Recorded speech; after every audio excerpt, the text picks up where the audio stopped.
Your Honor, as Ms. Lippianka indicated, this will be a change of plea pursuant to negotiation with the state. Raise your right hand, sir. Raise your right hand. Do you swear or affirm to testify to the truth, the whole truth, nothing but the truth? Yes, Your Honor. Thank you, Judge. Please state your full name. Andrew Sito. And Andrew, you are 22 and have completed some college, is that correct? Yes, sir. You read, write, and understand English? Yes, sir. Now I'm showing you a 6-page document plus a 1-page long addendum. Do you recognize this document and this addendum? Yes, sir. Did you and I review both documents together in detail in my office last week? Yes, sir. And did you sign both the 6-page petition and the addendum to indicate to Judge Davis you understand and agree with the entire contents of this document? Yes, sir. Did you also initial next to each numbered paragraph to indicate that we've reviewed them and I've answered all your questions about them and that you agree with them? Yes, sir. Now, your understanding of what's happening here today is that you're entering a plea to 1 count of unlawful use of a 2-way communication device. That's a 3rd-degree felony. I've explained to you the severity, the gravity of that crime, have I not? Yes, sir. In exchange for your plea, the state's going to recommend that you be sentenced to a term of probation.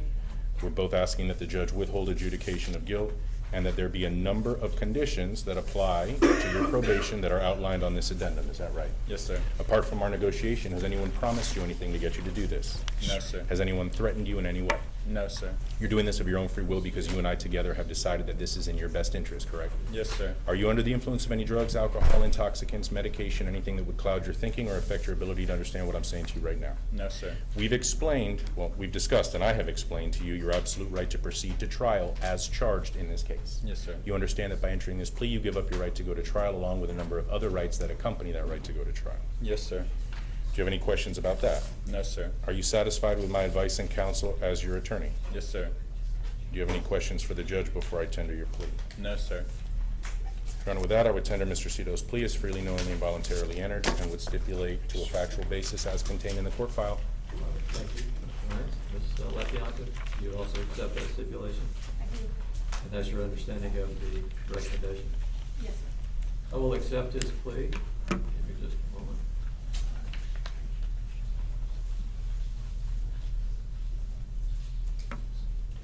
Based on Mr. Sito's lack of criminal history, and he did plead to count 2, just for the record, unlawful use of a 2-way communication device. I want to withhold adjudication of guilt based on his lack of criminal history. Sentence him to a term of probation for 60 months. To be with the following conditions: he must pay the standard felony court cost for this charge. Was the PD appointed originally, Mr. Hines, or do you know? At first appearance? Do you remember? Can you double check that? I don't believe so, Judge. No, the PD was not appointed. Not appointed, so there's no PD fee. Will be a state attorney cost of prosecution. Any costs of investigation being sought by the state attorney's office? No, sir. And those court costs will be paid at the direction of your probation office. It will be a $10 per month cost of supervision associated with this case.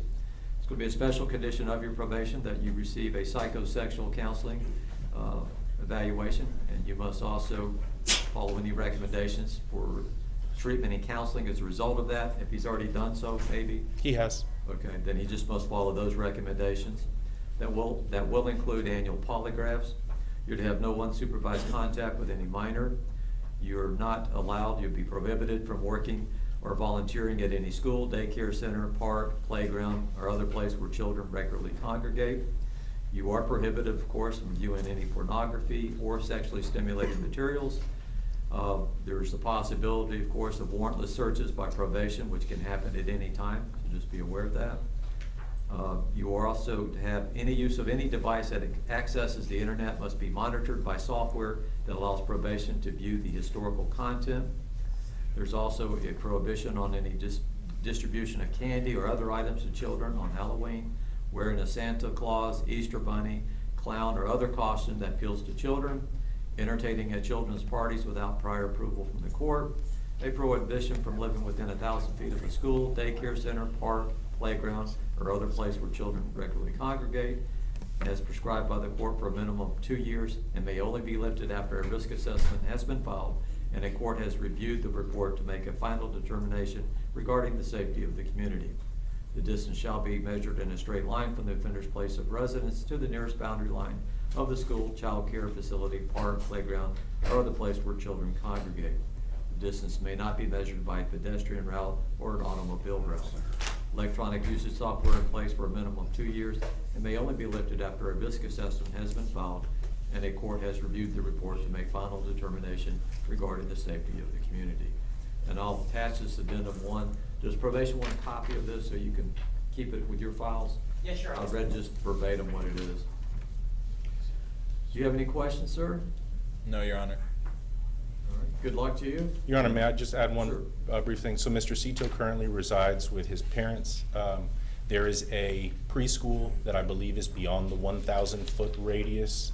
But nevertheless, I've discussed that with Ms. Lepianca, and we've agreed, and our understanding is that irrespective of the proximity of that preschool, he would be allowed to remain residing at home with his parents. So if there's any ambiguity in that. I Yes, mean, sir. In other words, if somebody were to do a straight line measurement, it may come in under 1,000 feet, but we will allow him to live where he is currently because we are satisfied that it is far enough away. It's that he is currently grandfathered in. If he were to change his residence, he could not then return to that residence, but as long as he stays there consistently, he is okay. Is That's that- our understanding. Is that clear probation? No, that's Yes, your Your word. Honor. Okay. Good luck to you, sir. Thank you. As to count 1, state announces a nullity.